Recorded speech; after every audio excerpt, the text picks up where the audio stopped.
Hey guys, what's going on? My name is Arbuckle. Welcome back to another video. Today I wanted to share with you guys some tips and tricks for surviving Dusty Divot in Fortnite Battle Royale with the new Season 4 update.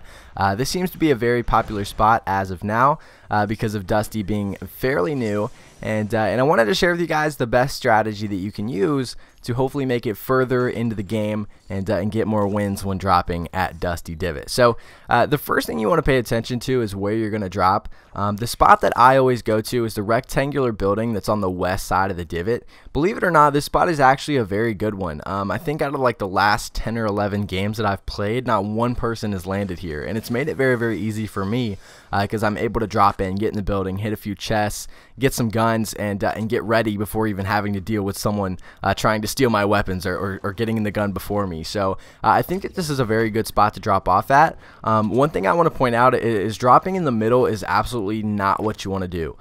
Everybody always goes for the middle, and the problem with that is when you go for the middle, first of all, you deal with everyone else wanting to go there. So you gotta fight for guns when you land in the middle. You also have to deal with getting shot at from every direction. When you land in the middle of the divot, obviously there's going to be a ridiculous amount of people there because it's new, but you have to watch every single direction. There's a really good chance that you're going to get shot in the back, so landing somewhere on the perimeter is definitely going to be your best bet so that you don't have to worry about someone getting a gun behind you. You can kind of keep it controlled and have an idea of where the enemies are going to come from. So like I said, the spot that I always land at is that rectangular building that's on the west side of the divot. Generally there's a weapon on top. Every now and again, sometimes there's not. It really doesn't matter too much. If there's not, it's not a big deal. But if you want to try to grab whatever's on top as quick as you can, maybe if somebody's landing with you and going in that same building, grabbing that gun on top might help you. And then there's generally 1 or 2 chests inside. There's also floor loot and a lot of ammo crates. So landing here is really awesome. You can actually get pretty well looted up and put yourself in a position to actually win a lot of gunfights. It's not like you're going to go in there and get stuck with a hunting rifle or just ammo. There's definitely going to be a gun in there somewhere, and that's definitely nice to have at the beginning of the game.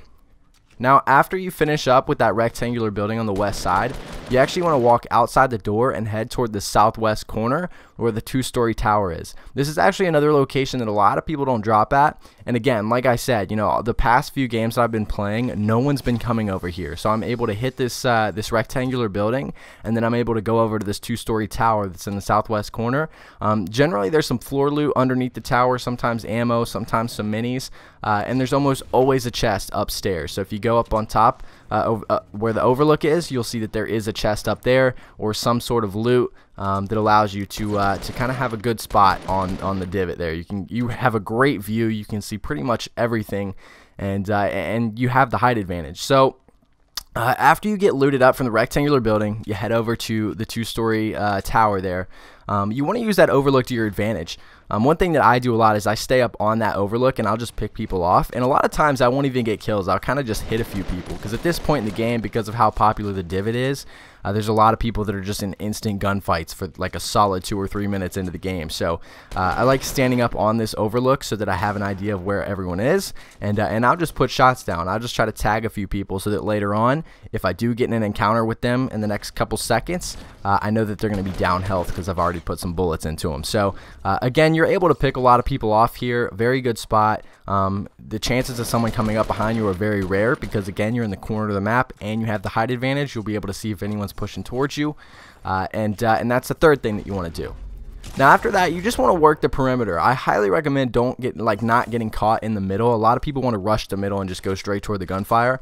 I do that as well. Like, I understand you want to get into the gunfights, but work the perimeter. Slowly walk around the outside so that you don't have to worry about someone coming up behind you.